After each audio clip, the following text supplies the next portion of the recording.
everybody. We have a super special guest on Mind Time with Madison today.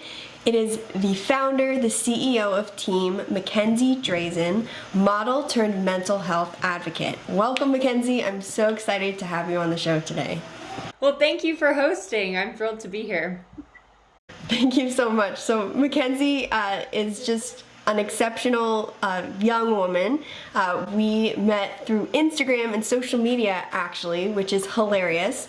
And Mackenzie's the reason why I got involved with Team. And her vision was super inspiring. And we share the common passion to make the world a mentally healthier place and end stigma. So this is a jam-packed interview, guys. Stay tuned. You're gonna learn so much, and especially about the heart and the person behind Team and team.org. So, Mackenzie, what was your experience with mental illness to start off with?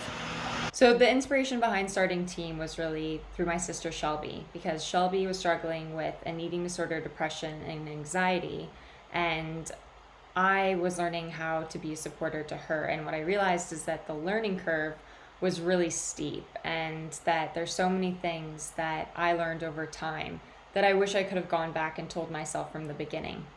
And unfortunately, Shelby passed away my freshman year at university, and there's so much that clicked afterwards that I wanted to be able to tell brothers and sisters who were going through similar things so that they didn't need to learn how to be a good supporter, by doing it the wrong way and learning through trial and error.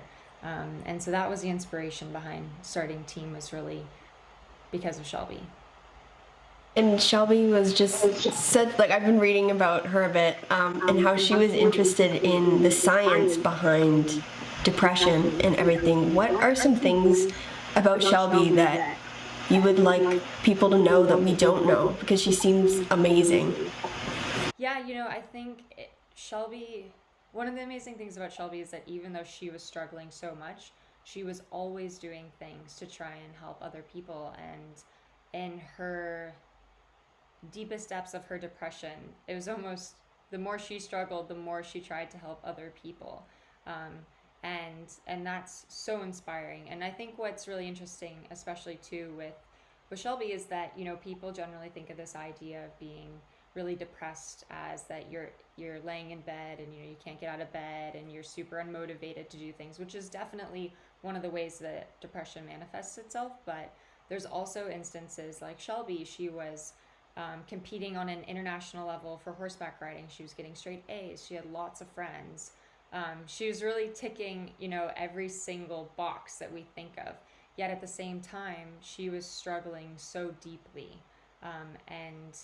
And so I think it's really interesting to keep that in mind, and important that just because, you're ticking all the boxes doesn't necessarily mean that you aren't struggling. Team has a Duke campus, which is awesome. I'd love to hear more about that and what's coming up and what's new. Sure. So one of the things that we're getting ready to do is open up Team ambassador programs on college campuses.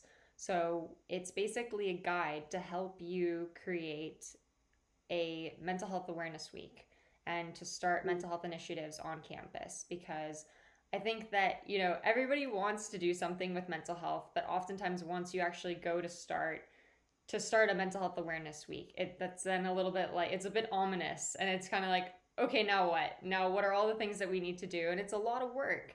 And we want to help you throw a great mental health awareness week. So we've been testing all kinds of different events and activities that you can do to bring mental health awareness to your campus and help your fellow students lead mentally healthier lives. And it's going to be a packet that has everything mapped out. So you kind of pick what you want to do.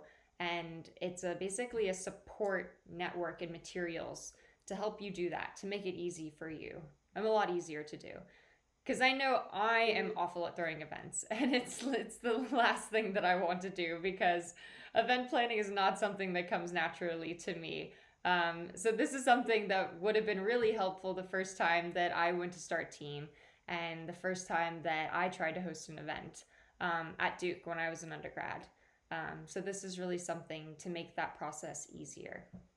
I love that so much. And we're looking to take this like global, which is like so exciting, into like all the different parts of the world, because we're looking to make the world a mentally or healthier place. And I just love it. So Exactly.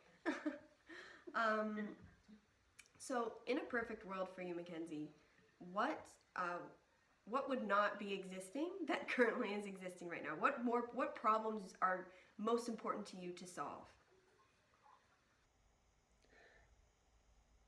When I imagine what I would like the world to look like is a place where people care about their mental health and view their mental health just like their physical health, where, we think about just because you're mentally healthy doesn't mean that you don't need to continuously care about your mental health. It's kind of like if I go to the gym and I get a six pack, then, Right. It's not like the six pack's just going to stay there. I have to go to the gym very often to maintain those nice abs, or they're just going to go back to being a regular stomach.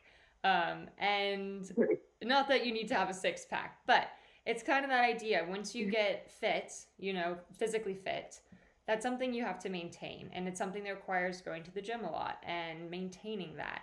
And then you do stay in great physical shape. Same thing with your mental health. If you have good mental health, it's not like, okay, now I'm done. You have to maintain that mental health. And I think if people were to think about it that way, then a lot of the stigma would go away and we'd all live mentally healthier lives. And I think that would solve a lot of problems. Yeah, I agree. And I love that you see it that way, because it's so true. And you mentioned about your sister Shelby, how like on the outside everything looked fine, but on the inside she was not mentally healthy. And I know that it's difficult for people to recognize too, and I think that it's so great what you've done with Team, because I think that allows us, especially with what we're sharing on social media too, like just recognizing, like even for me, like reading about the stories that are on that feed that we have has helped me recognize in my own life, okay, that's where that behavior is coming from. That's what's going on. Because I think a lot of times, and I think you can maybe relate to this too, if we don't know about something, like if we don't know what depression or anxiety is, when people are behaving in a way that we haven't recognized before, it's like, what's going on? And a lot of times it can result in judgment sometimes, and isolation, and for both people, like feeling like, I don't know what's going on with my friend, or my friend's just like, this person doesn't understand what's going on. So it's great to be able to share our stories more. And I love the website that you have, like Art of Ending Stigma too, which is so beautiful. It's like another way of sharing your story, which is through artwork. I'd love to learn more about that as well, and how that weaves into Team and MiResource, and making the world a mentally healthier place. What you just said was super important, because if we could recognize within ourselves sooner that we're not in a mentally healthy place, then it's a lot easier to get better. But a lot of times we don't know the difference between, what's normal sadness and when is it too much sadness and that I need to get help. And if we can start being more in tune with our own mental health and recognizing when we're starting to get a little bit out of whack, then we can get a little bit of a tune-up, and then we're back at healthy. But if we wait until we're in a place where we're experiencing significant pain, then it's a lot harder and it takes a lot longer to get better. It's absolutely possible. But if we can start identifying that sooner and being okay with reaching out for help and taking that extra time to address our mental health and to work at our mental health, just like that we take time out of the day to go to the gym every day. It's completely normal to spend a couple hours a week going to the gym. And we probably don't go every day, but we do allocate time, a significant amount of time of our lives, to staying physically fit. And if we could do the same thing with our mental health, then we'd be a lot happier. And that's really, why it's so important too, that we share stories with each other about our experiences with our mental health and how we live mentally healthier lives, and how other people can help support our journey to mental health. Because I think a lot of times people want to help, but they're afraid because they don't know what to do to help. And I think really that's generally the root of stigma in a lot of cases, is this fear of saying the wrong thing or not knowing what to do or not really understanding it. And one of the things that's really helped me is, well, one, reading Team, creating the website and reading all the articles. So go to Team and read about it.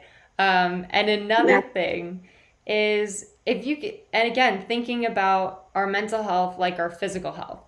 And there's a great video on Team that kind of shows the two of them together side by side. And, if I fall and I break my arm, I'm going to go to the doctor and I'm going to get a checkout. And then I'm going to go back to the doctor every once in a while for another checkup. And in between those visits, I'm going to do some physical therapy and I'm going to spend time caring for my arm. And then over time, as my arm heals, I need to do less and less. And then if I go back to playing sports again and my arm starts to hurt, I go back to physical therapy, and I go see the doctor. And the process kind of goes along like that. You spend more time when the arm is hurt, and then over time you can gently, just do some more maintenance stuff. And then if it starts to hurt again, then you go back to the doctor and you just pay attention to it. It's the same thing with our mental health. So if somebody's not feeling quite right, you notice that your friend's struggling with something going on in their life, or they're just not quite feeling like themselves, then encourage them. Hey, maybe you should go to a therapist and get your arm checked out. It's the same thing. Get your brain checked out. And then the other thing too is that we don't necessarily, just as when I fall and break my arm, I don't really know exactly the nitty-gritties of what's going on inside my arm. The same thing holds for mental health. I don't really need to understand the neuroscience to be able to then get better.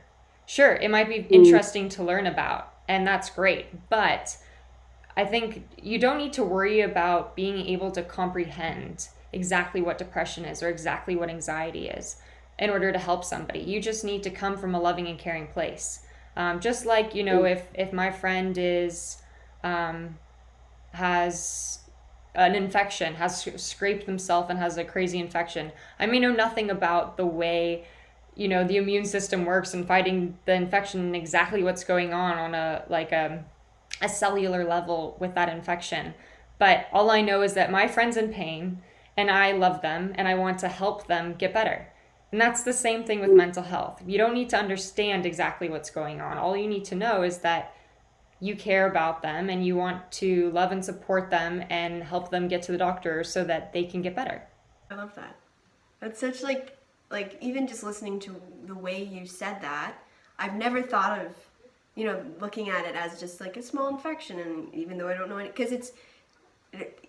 though I don't know anything about infections, it's so true because we can overthink things so much and then it stops us from taking any amount of action. And I think also too, people are afraid of, I even what you said too about stories, like I'm just like talking out loud because thinking out loud. When I was going through my own mental health struggles and I was considering going to a therapist, I had so much stigma around therapy and I didn't have enough, I think, support in the sense of stories actually. Like stories are a form of support as well, to see, okay, this person who is in a similar situation to me, similar to my age, went to a therapist and they felt better and they ended up moving on. And even like you said, mental health is a spectrum. It's so empowering to see it as that, because it's like, okay, at the end of the spectrum is illness, but the top of the spectrum is like super mind strength. And so it's super empowering even for me to think of it that way, and for people watching, even for them, like thinking of it like that for them, because it's like, okay, it's just a process. It's like you said, it's just a process. So I just, I gotta get myself checked first, go on MiResource and, go through the process. And then I gotta just get myself from illness to wellness. And then the cool part and what's really exciting is once you're well, you either maintain or you can get to like super mind health and go extra and above and beyond, which is what I actually like did when I was going through my mental health struggles. I wanted to like master my mind, and that happens to some people, which is so cool. I just think that what we're doing with team and the way that you're thinking about this is so impactful, because it's taking the lid off the potential for young people too. Like I don't know if you've heard this, but it's like, oh, it takes like years to master the mind, or like, oh, it's just, you know, the teen years, or it's this age, or it's that age. And I was so tired of hearing like, oh, I'll get better when I'm this age. It's like, no, I want to be better now. I'm in pain. Like you said, like when your friend's in pain, it's like, that's the most real thing there is at the moment. And it's so empowering, I think, to have that network. So I think that the ambassador program even will be amazing at, you know, what we're bringing into Duke too. And anyway, I'm just thinking a lot. I think it's awesome, because it gives us hope at the very least. The more that we share our stories and the more that we overcome all of them. But anyway, I don't know. I would love to know your thoughts about that too. Absolutely. And that's my favorite thing. And I love that you mentioned that, because it's going from, you know, generally in health, we think about going from, you know, not being very mentally, not being well, so being ill, to being average. But who wants to be average? You know, let's go from average to amazing. I want to have amazing mental health. So for me personally, I struggled with PTSD for about 2 years after Shelby passed away. And I went and I saw a therapist, worked with a therapist. We did EMDR, and I haven't had a trigger since it's now been 3 years. So that's been amazing for me. And so, you know, now technically I went from, you know, bad mental health to normal mental health, but I still work with a therapist twice a week because I want to go to amazing mental health. And there's kind of, you know, yes, I could probably work on a lot of these things. You know, there's always little things about your personality that you'd like to fix or change or improve. And sure, I could probably, on my own, I could work through them and do a lot of reading online and figure out ways that I can improve on my own. Or I can talk to a therapist and I can improve 10 times faster. Because really, you're just, you know, if you figure it out on your own and you really dedicate the time and energy and you really stick with it, which is hard, then, you know, you're going to learn through trial and error, just as you learn through everything else, what works for you, what doesn't work for you.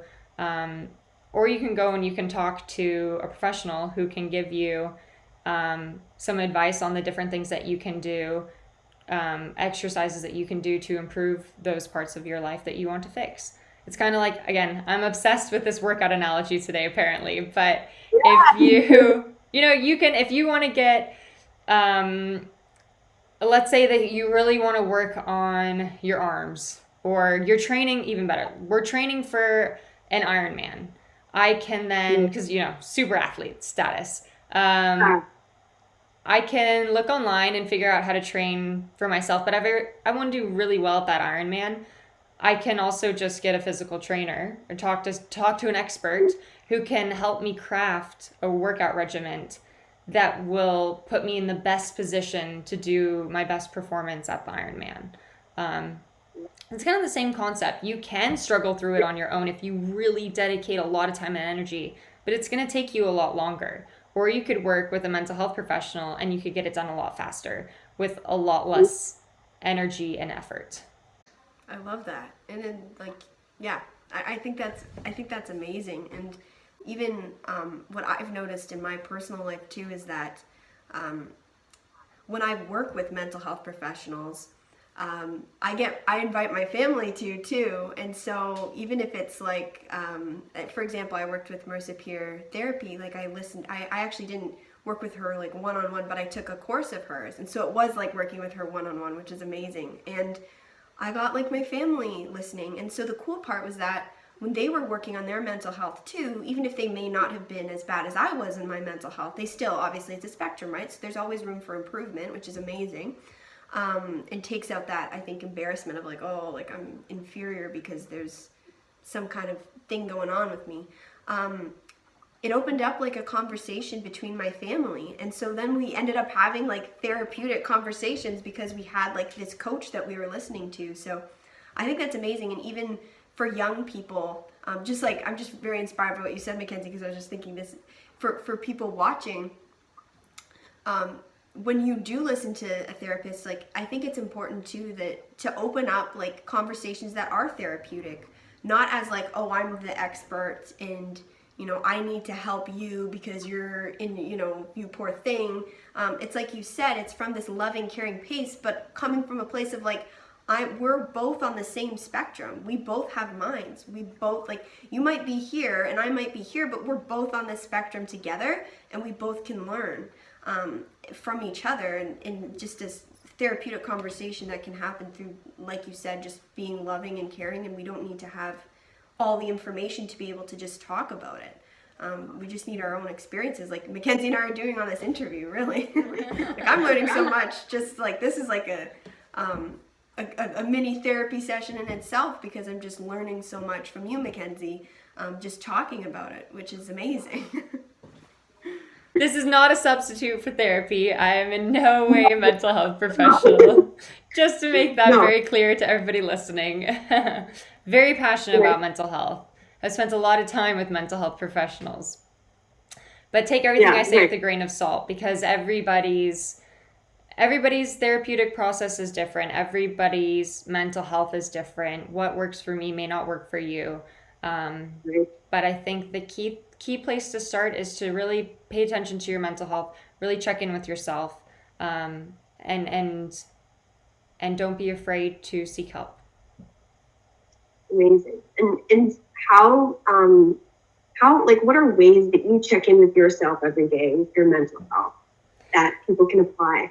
Yeah, so we talked a little bit about how I love feedback and I love constructive criticism. And so I have delegated constructive criticism in my well-being to devices.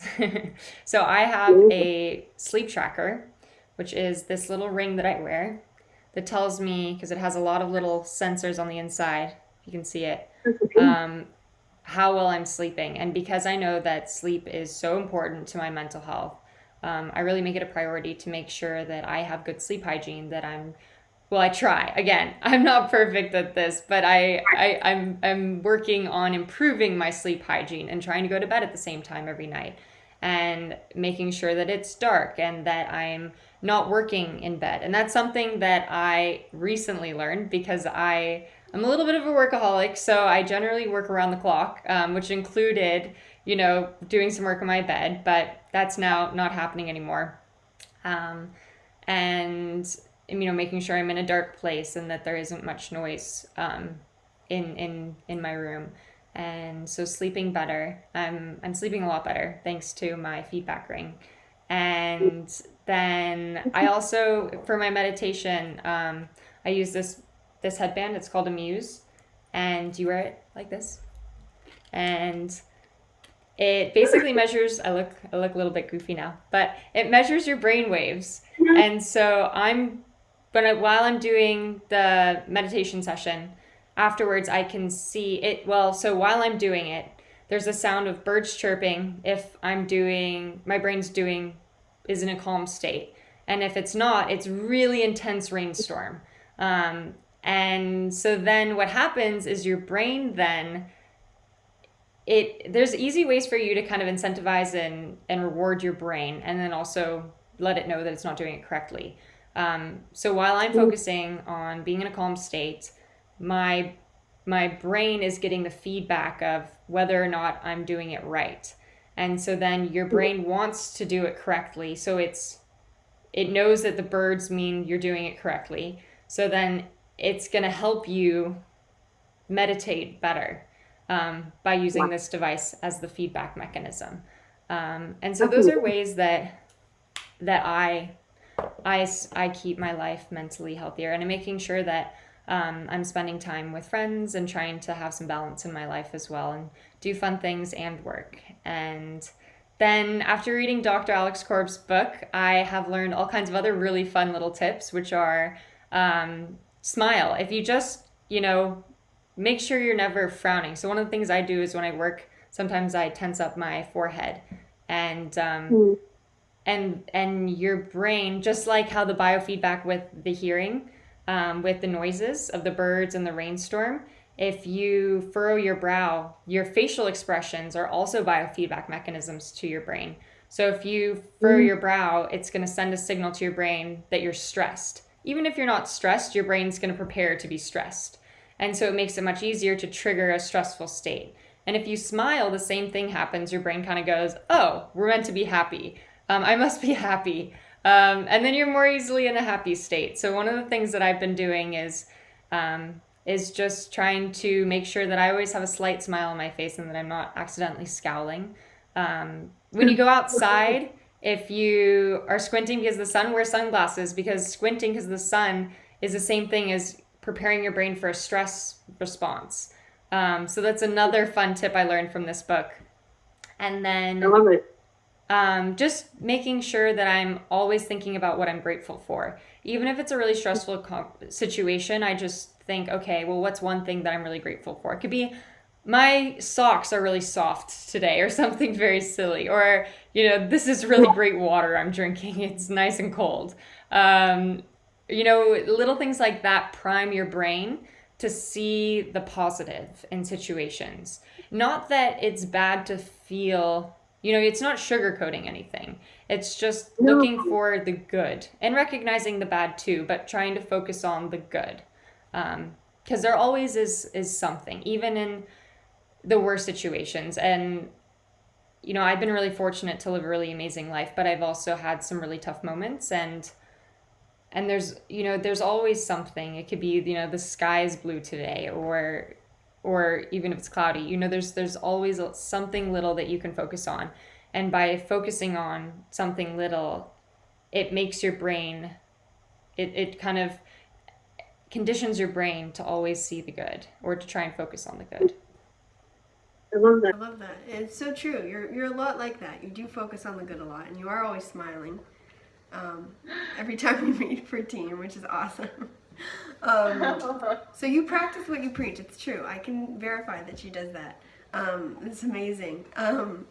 And just a segue into, difficult times. It can be very difficult for people dealing with breakups, and you recently have been dealing with one, and you're going to be posting on Team about it. I'd love to just hear more on the self-care aspect with breakups. Absolutely. So we talked about how I focus a lot on I work with a therapist regularly, and then trying to improve myself and to take my mental health to the next level. And my therapist had lots of great advice for me when I got out of a long-term relationship. And the advice to me was that you're welcome to use for you, is that when you break up with somebody that you're in a long-term relationship with, or any relationship really, when you lose somebody, you're going to feel pain, and that's okay. And there's really no way around it. The way around it is really to just recognize that you're feeling it and be okay with it, and know that it's going to pass. And then in those moments, really focus on self-care. So making sure that I'm sleeping well enough, or that I'm prioritizing sleep, that I'm getting enough sleep, that I'm eating healthy foods, and that I'm drinking enough water, and that I am, spending time doing some exercise, and that I'm spending time with friends, and really listening to yourself. And if you need to take a night off, and just, have a night for yourself, and to, then that's okay. Just listen to your body and do what feels right, and really try to focus on yourself and self-care and being healthy. And then the other thing too that really helped, and this was a shocker for me because I'm not a journaler at all. And one of the things that my therapist said is, you should try, and that a lot of friends actually told me, is try just journaling what your thoughts are. just write them down. If you're upset about something specific, write it down. And I'm dyslexic, so writing is not something that I'm good at. People always said, or my doctor when I was younger said that my printer's broken. There's a jam. So writing is not a great situation for me. So I've always been a typer. So I found this really great journal called, let me look on my computer actually right now, Day One. And I can type out my journal entries.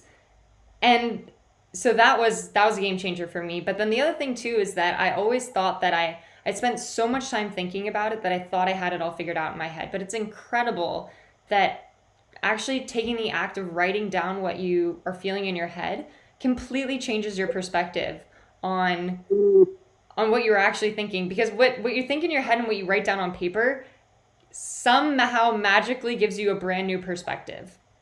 And I've carried this on, now that it's been several months, and I'm kind of out of the grieving stage, and it's incredible. So anytime I'm feeling slightly stressed or a little bit off, I'll just pull up the journaling app and I'll just start typing out I don't even know what I'm feeling, but I'm feeling that there's something off and I want to figure it out. And then all of a sudden it's boom, oh, that's what it is. And then you just keep writing it out. And it's incredible how you're just able to kind of process in the moment and get it out on paper. And if you don't like journaling, you're just going to have to trust me. I recommend you give it a try, even if it's I don't know what to write about. Just write that.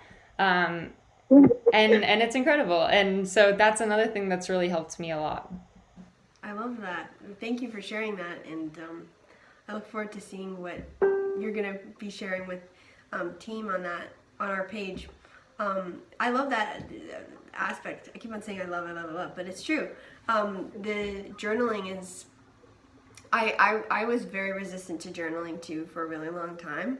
And when I started, I was I don't know what to write. But it's so true. It gives you such a different perspective. It's fantastic.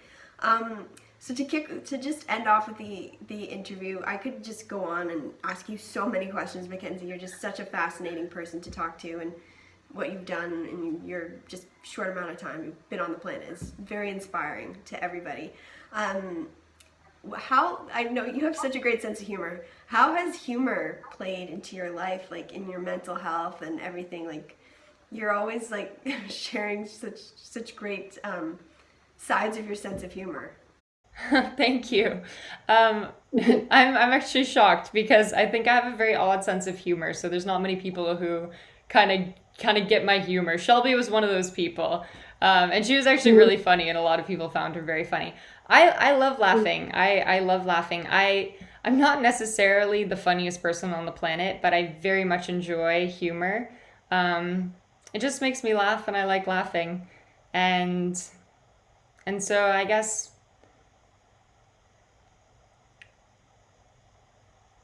yeah, I don't know. That's a great question. I think generally I come off as a very serious person. So then when I kind of switch sides, it's kind of a pretty extreme switch. And I just really enjoy humor and laughter and spending time with people. Yeah, I can tell. Yeah, you're very, very driven and committed. I can't even find the right words to describe you. I don't know if they exist yet, but it's so great that you have those two sides, and I can see it in even the work that you do a little bit too. It's the personality that comes out, which is amazing.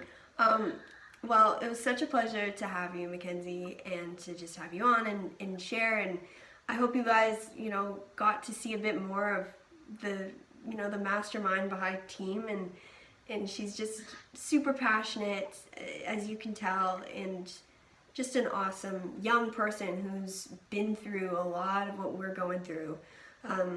And there's so many exciting things on the horizon that we're going to be doing with team and what Mackenzie's doing herself. And so just stay posted with her and follow her on Instagram, or if that's the place, probably Instagram, right, would be the best place. Follow team on Instagram. Team on Instagram, and Mackenzie on Instagram too. She's amazing. Thank you for your time, Mackenzie, and I look forward to doing another one of these because I have so many more questions to ask you, but we just got through a little tip of the iceberg. And I look forward to interviewing you someday, the Madison of Mind Time with Madison. So thank you for having me, Madison. Of course. It's lovely chatting with you as always. Thanks, my pleasure. Such an honor to work with Mackenzie. She's amazing. If you ever get the opportunity to really get to know her and experience her in her element, she's exceptional. Just an exceptional individual. I subscribe to Mind Time with Madison. We're going to have so many more guests, so much more content, so many exciting things coming with team.